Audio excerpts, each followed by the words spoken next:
So this video is going to be about something that I've actually been working on for some time, and I've been thinking of creating this framework, just not been getting the time. Ironically, because I've been getting caught up in something which is actually the topic of this video tutorial or framework, whatever you want to call it. This is very close to my heart, and this is very close to what I do day in and day out. So I'm obviously part of an agency. I'm a marketer. I head a team of marketers and related professionals. And one of the biggest concerns and one of the biggest challenges, of course, of any agency, of running an agency, of making sure that things are going well, that people are getting paid on time, and that everyone's happy. Is that you actually have to retain clients, and you have to onboard new ones as well. So both acquisition and retention go hand in hand when running an agency, and therefore it's one of the most fundamental questions that arise, even if not consciously always, but that's kind of always at the back of your mind, and that is whether or not a particular client is going to be retainable, whether or not it's going to be churning, whether or not the client is going to churn, say within XYZ framework, rather time of frame. So within a certain time frame, whether a particular client is going to churn is essentially one of the most fundamental questions, and this particular burning question often has no clear answers, and that has something what has been bothering me, because it's something that's always going to keep cropping up whenever some clients are lost, or whenever some new clients are getting onboarded. There are a lot of concerns about the projects, about the brands, the statuses they are in, what industry they belong to, what kind of historical data, what the historical data essentially is saying about their past performance, so on and so forth. So what their expectations are, the product market fit, the client, agency fit. A lot of questions are there. So how many of these factors should be taken into consideration, and in what way? These questions are there, but they're never really answered in a systematic way, and because of that, there's always a lot of confusion. So this framework that I'm going to talk about in this video is essentially going to answer precisely that. And I think this is perhaps one of the works in the last several months that I've actually been creating videos about. This is probably one of those things that I'm probably most proud of, to be honest, because this has been in sort of in the works for some time, but I've not been able to do it. And I think this is going to be so helpful for key decision makers in agencies, starting from CMOs to CFOs to other senior management personnel, including founders themselves. So without further ado, let me just jump into it. So what we are really talking about is a machine learning model. It's a very simple model. It's not very complicated, but it's something that is actually very frequently used in different sectors, especially the finance or the banking sector, but also in some other sectors. And in this case, we're going to use it to predict customer churn for agencies. And I've just taken a few features. So by the way a basic machine learning model works is you just have some features which are essentially the predictors, and you have to also consider an outcome variable, which in this case is churn. So when we are talking about the machine learning model, let me also just touch upon which specific model that I've chosen. I've chosen logistic regression, and like I said, this is the preferred model of choice for a lot of senior data science professionals as well, even though there are far more complicated models, from neural networks and all of that stuff, God knows what. But this is far easier than that, and this is something that you can wrap your heads around, even if you're not very familiar, if you're fairly uninitiated in machine learning. You should be having some basic knowledge of statistics, and just introductory knowledge of machine learning. You can just read up on it, or you can also follow along what I'm saying. You should be able to follow. So this I really want a lot of as many agency owners and key decision makers to actually start using. So the features, again, these are the predictors. In my case, from the data set, this is a very real data set, by the way. And what I'm really trying to do is trying to understand, based on these input features, whether or not I'm going to be able to, I'm trying to able to get to that position where I know whether this brand is likely to churn or not. So this, of course, is predictive, means that it's not going to be 100% correct. I mean, there's going to be a certain degree of accuracy which we are going to try and measure. So the factors that I've chosen, again, like I said, this is very suitable for the data set that I have chosen. Does not necessarily mean that these will be the features that have to be very relevant in your case. But in my case, it did work pretty well, and it seems like giving a good um, level of accuracy when I try to predict churn for a new hypothetical client, for instance, if I just put in numbers here. But this is something that's still a work in progress. This is something that I'm going to be fine-tuning with more real data, and I'm going to be adding or dropping features along the way. So budget, of course, what budget they're coming with is something that I've seen to be pretty crucial, and we'll just see in a moment, how that actually impacts industry. So what industry they belong to. In my case, you'll see that it's a variation usually between three or 4 or 5 different types: fashion, health, furniture, education, personal care, that sort of stuff. So personal care, by the way, in this case, also includes beauty. So perhaps I should have changed that, but in any case, that's what I had in mind. I just clubbed them together. Then we have product market fit. So this I have used as, again, a categorical variable, and I've classified into 3 subcategories: high, medium, and low. And the reason why I have done this is because this, of course, is itself a kind of a composite metric, meaning that it is based on other calculations. So how do you really come to the conclusion of whether or not a particular brand's products or a particular brand has found its product market fit? So that's kind of like a sweet spot that you have to really find out. And there might be different ways of arriving at that answer. So that's, again, something that we can talk about. There can be multiple ways of arriving at it. The way I really see it is through sales velocity. So kind of like the way say Facebook or Google, these sort of ad platforms decide whether or not there's product market fit, that you have at least reached a certain number of conversions in a certain time frame, then you know that there's product market fit. So that's kind of like how I see PMA for product market fit, and I've got it classified into 3 subcategories: high, medium, and low. And then there's AOV, of course. What's the price of the product? What's the price point? Again, very crucial. And here I've actually taken everything in GBP. So everything that you see here is in British pounds. So I've, all of these, obviously not UK-based projects that I'm talking about, but these were in different currencies, but I've converted all of them and sort of transformed them into a common currency, common denominator. So that's in GBP, but it could be any currency, of course. Then there's agency change frequency, and I think this is kind of unrelated to the other things which were very specific to the brand itself. Things which are really intrinsic properties, you can say, of the brand, because you can't really change your AOV overnight. And by AOV, I really mean not the basket size, because that's something that's going to vary on the marketing efforts. But by AOV, I really mean here is the average price of your products, really. So AOV can be actually described or used. This concept can be used in both ways, both from the point of view of a price point and from the point of view of cart value. So in this case, I'm talking about from the point of view of average price point per product.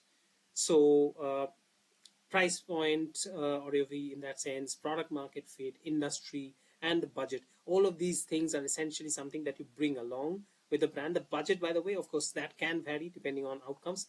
But then again, at there's still a certain level, at least when it's coming to an agency. So the other thing that's really different from all of these is agency change frequency. It's a completely different thing. And as you understand from the name, this is, by the way, a 1 or 2 year thing. So again, this is the time frame that you can set. I have essentially chosen a 2 year time frame, within 2 years, how many times have the brand changed frequent, how many times they have changed agencies.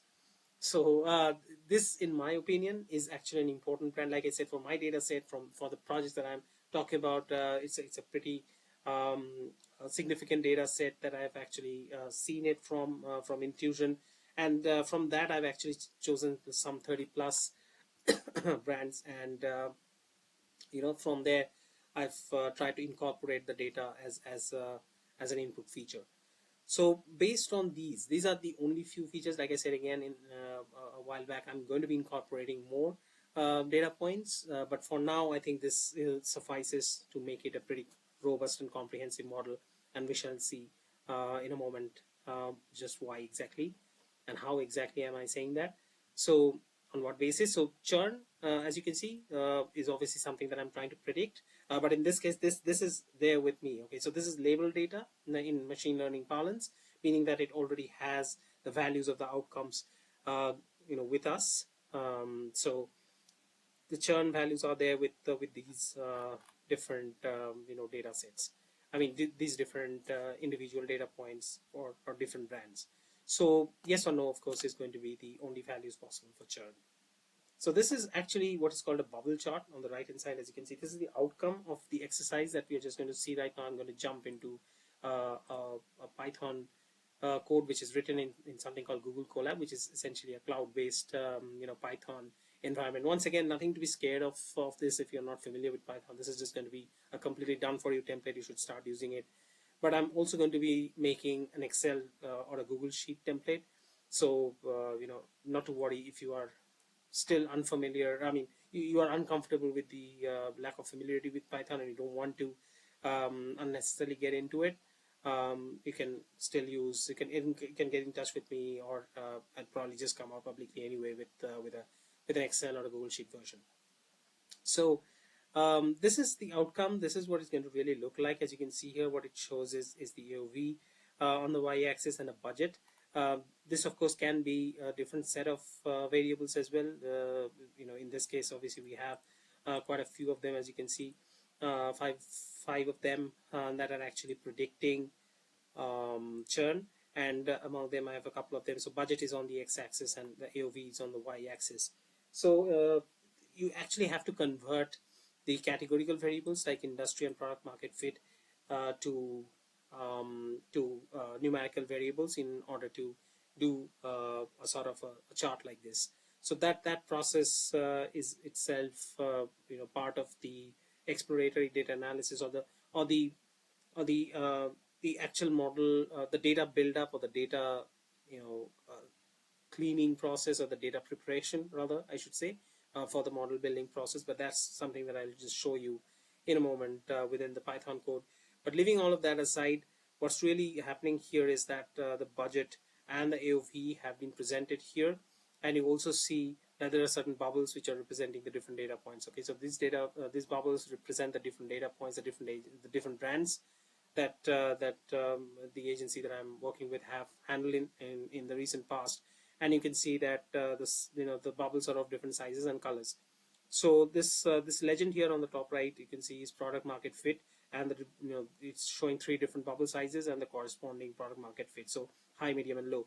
So the highest, the biggest of bubbles, the largest bubbles represent the highest product market fit essentially, and the smallest ones represent the lowest one, and the one in between is medium product market fit. And as far as colors are concerned, these just represent whether or not there's the probability of churn. So this is essentially what it's showing. And if you just study the graph, it should not be too difficult to see that as the budget is increasing and as the AOV is increasing, meaning the price point again, just to remind you, so there is actually a lower and lower probability of churn, right? So no churn, meaning that it's going to be retainable. So the higher budget and the higher price point brands typically tend to stay with the agency for a longer period of time. So this is something that we have seen time and again, and I think this might come across as too obvious, but again, this is the specific way that I have analyzed it. This is the specific data set, the specific type of brands that we have worked with, that for which this is valid. And it's amazing to me how visually obvious this seems. Something that we somehow always knew all along. But then again, it's not just these two factors. So this bubble chart might just look a little bit different if I were to plot it with a couple of different, couple of other things, like for instance, agency change frequency. So obviously there are multiple things here. This bubble chart is showing three things at a time, right? So the AOV is there, the product market fit is there, and the budget is there. But I haven't, for instance, included the industry or the agency's change frequency in this bubble chart. So that would be interesting to see as well. But I wanted to show you this very interesting relationship, which seems intuitive enough, but it still needed to be proven through actual scientific facts and scientific process. So this is actually the Python code. I'm not going to discuss the entirety of this Python code, but it obviously uses sklearn, which is a very important statistical or data science package in Python. And from there, we are importing a lot of important things like trend, test, split, and logistic regression, and also confusion metric, and the different the model quality metrics. So what this is, all of this is going to do is essentially going to help us build the logistic regression model based on the data set. So we create the data set, upload it here, and we pass it into what is called a data frame in Python. And this is what the data set looks like, as you can see, which is just the same here.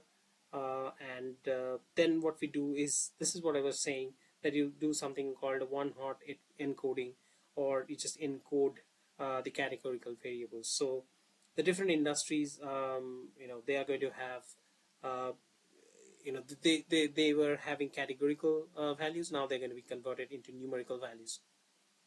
Then you also have the product market fit, which also is going to get encoded, and you have new columns getting created. And then you have the feature selection. So you just split up the entire data set between the input variables and the outcome variable. So X is essentially your input variables or features, and that includes everything apart from churn, and churn becomes your outcome variable. So that goes into Y. So that's essentially the concept in it. And then you do the train, test, split, which is one of the fundamental ways of running a lot of these, at least fundamental machine learning models, including logistic or linear regression. So logistic regression is then the model is being applied, and there's this concept of fitting. So I'm not again explaining everything, but I'm just saying the flow, how it is really working, and then we are starting the prediction based on the test data set. So the one part of the data set was kept for training, and the rest is going to be used for testing. So as you can see here, the testing data set is 20% of the data. The rest was used for training, which is like 80% of the data. So this can be controlled. There can be plenty of other ways to control. These are essentially called hyperparameters in a model. Things which you can tweak in order to improve the quality of the machine learning model. So this, by the way, again, I'm not a like a full-time data scientist or anything, but I have trained myself. I'm a self-learned data science enthusiast, I can say, and I apply a lot of data science and machine learning concepts to marketing. I've been doing so for quite some time now. So I've got some familiarity with Python and machine learning and data science concepts, read up on a lot of machine learning models. But again, you don't really have to do it. I'm just walking you through, just so as to give you an idea of what's really going on in the back end and how it actually all makes sense, how it all adds up. And then it's time for the prediction. And once the prediction is done, we actually have to do what I just spoke about a while back is model evaluation. So the reason why we had imported all of these things like accuracy score, confusion metrics, and classification report is because we just wanted to do the proper model evaluation. And the model evaluation, by the way, is done by these, and you can see precision, recall, F1 score, support. All of these are model evaluation. Then, as you can see, the precision, with the one being, of course, is like 100% is the best score that can be achieved. And you can see all of this is pretty decent, pretty close to 1 actually. So the accuracy, as you can see, this is the overall model accuracy, and that's like 85%, right? So that's pretty good. That's not bad at all. And considering the fact that this is actually a small data set, and the fact that only a few features have been included, this is not bad, right? So usually what happens is the accuracy improves as you keep adding more features, more relevant features. But sometimes it can actually decrease also if you keep adding irrelevant features. But in this case, even with small number of features and even with a small data set, accuracy has been pretty good. So if I keep adding more relevant things, there can be other ways of thinking how the how you can actually predict churn for a particular brand when it comes to your agency. So those I will be trying to incorporate as well, and just try to make it more robust and comprehensive. But I can't stress and repeat myself enough that there is no one model which will work equally well for everyone. But this is to give you an idea, how we can get started with this. And I have a good feeling that this is a model that might work for a lot of small to mid-sized agencies. For the biggest of agencies, it might be actually quite different, and some other factors might have to be incorporated. So one thing that could easily be incorporated, I'm pretty sure something that might have already occurred to you is the historical performance that I've obviously not included, as you can see. Uh, but there are a couple of things which can act as like dummy sort of variables, or you can say kind of like variables which stand in as proxies for performance, past performance. And one would be like product market fit. So irrespective of whether performance marketing has done well or not, you know product market fit gives you an idea whether the brand has worked well or not, right, already. So you obviously know there's product market fit if it has reached a certain level of sales velocity within a certain time frame. So that's also kind of like a proxy for performance in a sense of the brand, if not for marketing campaigns. And the other thing that might stand as some sort of a proxy as well for performance of the brand, again, is the change frequency of agencies. Because if you have been changing frequencies too often, it might mean that you're probably not quite finding the sweet spot, and it's not going to be it's not been a very easy journey so far. It's also going to be very useful. Those things are not yet plotted. Again, something that I'm actually looking to do, plot product market fit and agency frequency, and actually see how these two are varying side by side. And that would be a very interesting sort of an exercise as well, to see whether or not a high product market fit is usually corresponding with a low agency change frequency. Because if it has reached a product market fit, there's a high chance, I'd say, that the brand is actually going to perform well, no matter what level of scaling it can reach. But performance marketing, at least for a certain period of time, should do well, and therefore the change frequency within a certain period of time should also be less. So that's the hypothesis. Again, something that can be tested, and lots of interesting questions can actually come out of this. This is a very, very interesting. That's why I said this very approach of thinking, is something that I really enjoyed doing. I'm really happy with the work that I've done. It's something that I'm really proud of, and I'm so happy to share it with the community, and I hope that others can actually benefit from it. So once the prediction has been done, and I've also calculated the accuracy, now it's time to do the plot that I just showed you a while back. And before we do that, we actually have to do a couple of things. We have to convert the categorical data to numerical data. These are actually the product market fit and the churn, which we have to convert into numerical data. And once that's been done, this is how it actually looks like. This is the updated data frame. As you can see, the churn and the product market fit now, instead of being categorical variables like in the past, where the product market fit was like high, medium, low, and churn was like yes and no, you actually have these as different numerically encoded values. So once that has been done, now it's the time to do some plotting, and that happens through using the matplotlib Python library. And this has been used to create the scatter plot, or the bubble chart, you can see. So the bubble plot is essentially a kind of scatter plot only. So as you can see, it's just going to be bubbles which are going to be used as markers, and then we are using the cool worm kind of. This is essentially the cool worm bar for the churn on the right hand side, and then you have different custom labels and different handles, stuff that really you don't have to understand in details. It's just that we are creating this bubble chart with these different variables. So that's what I was saying. This is basically between AOV and budget, and this could have been between a couple of other variables as well. So this is a choice that it's entirely up to you. So that's pretty much it. And this is something that I've already explained. And as you can see, all the low budget and the low AOV ones, they are they have a higher probability of churn. That's why the color is red or deeper orange. So the more deeper the orange, the higher is the probability of churn, and the deeper the blue, it's there's a lower probability of churn. And as you can see, obviously, when the combination is a high AOV and a high budget, there's actually a lower probability of churn. But interestingly, even if it's not a combination of these two, if it's suppose just a high AOV but a low budget, you can see that in except for a few cases, in most of the cases, it still seems that a high price point also means lower churn. And this makes sense, right? Because you just have a higher probability of getting profitability and ROAS if you have a higher price point, and if you are able to sell it, if you have reached a product market fit. And as you can see here, that these circles are actually relatively on the higher side, right? So product market fit plus AOV, a decent AOV on the higher side, also has a higher probability of retention or a lower probability of churn. Okay, and on the other hand, a low AOV but you still have a decent budget. Not too many cases with that actually in my data set, but whichever cases are there, it seems to be the case that even with a low sort of price point, but with a decent product market fit, if you have a decent budget, it kind of also shows that the agency is not going to be losing this client that easily. I mean, the probability of churn is going to be lower.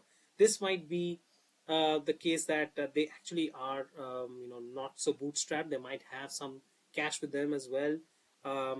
This might be just the case. I mean, they have the capability to just continue longer because they have a higher budget even with lower price point, but they do have the product market fit, by the way. So that means that there is some potential already that's been proven with the brand, and that's why the fact that they have a higher budget means that they have that cash flow to sort of continue with the agency, and they're not just going to stop the moment there's a little bit of a drop in performance in some month or in some odd week. So this is very, very useful. I would say, I hope that you can understand. Hope I've been able to convey the depth and the usefulness of this. Again, like I said, this is a work in progress, but I've sort of given an idea of how this can be really used, and you can improvise it and use it in any way you want. So do reach out to me if you want the Excel or the Google Sheet version, in case I have not yet created by then and made it available. But yeah, this is something that you should really look to use. If you want any other versions of it, if you want any updates to it, this is something that I really want to make a collaborative project. So if you are an agency owner, if you are a founder, or if you are a CMO or CFO, someone who is in a key decision making position in the agency, absolutely feel free to reach out to me. You can share the data with me anonymously. If you want to predict churn for your agency, I can definitely help in that. So yeah, I mean, I hope you liked it, and I sure did. I sure enjoyed this entire thing. I'm going to be using it, and I'm going to I think be in a better position in taking a lot of decisions. And I think, by the way, I forgot one very important point. Why at all this is very useful. I've just been saying that it's useful, but it's useful obviously for the fact that when you have a better idea of probability of churn of clients, you know where to really allocate your resources, right? So you can prioritize resource allocation in a much better and efficient way if you get this right. I hope that's obvious. I don't have to hammer that point too much. So great. Yeah, thanks for staying all this while. If you have watched it till the end here, congrats. I'm sure you will appreciate that you've learned something really useful. So thanks for watching, and yeah, I'll see you in the next video.